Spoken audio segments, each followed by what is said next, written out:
Alors le Reims Showdown Games Event, c'est un tournoi amical qui va nous permettre de nous préparer pour organiser un championnat national.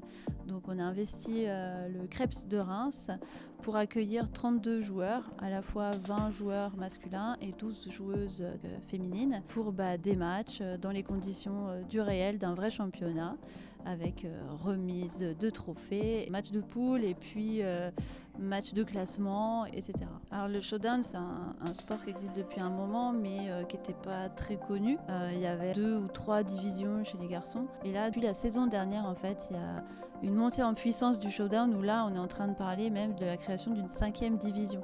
Donc on était sur 60 joueurs il y a peu de temps au niveau national, et là, on est sur plus de 300 joueurs. Donc c'est vrai qu'il y a une grande effervescence autour du showdown. Après, c'est un sport qui est accessible à tous, peu importe son âge, peu importe son niveau, et chaque personne s'y retrouve. On peut avoir des compétiteurs qui viennent juste là pour se challenger, d'autres qui sont là pour la technique et vraiment s'investir et trouver le moindre moyen de marquer, d'autres qui jouent qu'en équipe, parce qu'il y a la Coupe de France où on joue qu'en équipe.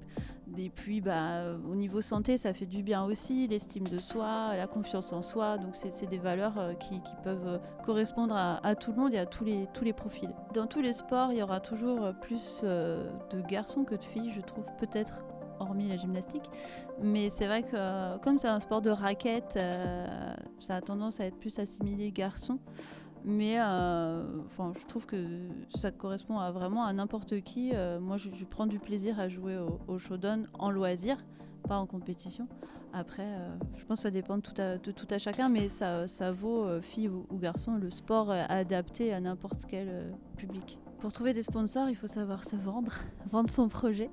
Et en fait, c'est pas difficile quand on parle avec le cœur et qu'on sait apporter les arguments. Là, pour nous, la création du club, c'était il y a 4 ans. Et le showdown, c'était il y a 2 ans. Et en 2 ans, on a réussi à avoir 2 tables. On est en train d'organiser un championnat national.